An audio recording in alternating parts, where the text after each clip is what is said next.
নমস্কার। আমাদের জেলার একটা দুর্নাম যেটা হয়েছিল তেহট্টা মোড়ে ফায়ারিং ইনসিডেন্ট গত বছর নভেম্বর মাসে। ফায়ারিং ইনসিডেন্ট হওয়ার কারণ বা কিভাবে হলো সেসব আপনারা জানা আছে।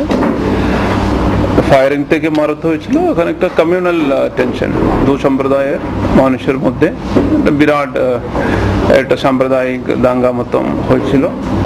সেটা তারপরেও সেইভাবেই মানে দুপক্ষের মধ্যে মানে ছিল আর কি। সেটা আমরা এখন মেটাতে পেরেছি। আমি আলাদা আলাদা করে বসলাম, তারপরে একসঙ্গে বসা হলো, তারপরে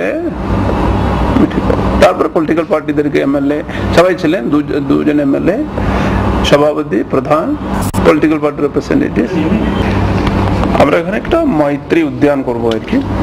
একটা জমি নিয়েই মূলত কি বলবো তর্ক বিতর্ক ছিল আর কি, 5 কাঠা থেকে কম একটু।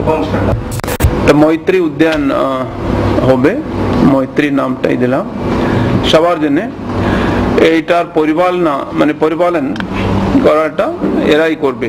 পুজো কমিটি, ঈদগাহ কমিটি এবং এসডিও কে নিয়ে এটা ছোট কমিটি করেছে, ম্যানেজমেন্ট কমিটি বা এরকম। সেই কমিটির মূলত থাকবে, দায়িত্ব থাকবে। এটাতে যে দুজন করে পূজা কমিটি, দুজন ঈদগাহ কমিটি, এসডিও, ওখানকার আইসি, পঞ্চায়েত সমিতির সভাপতি আছে, ওখানকার প্রধান আছে।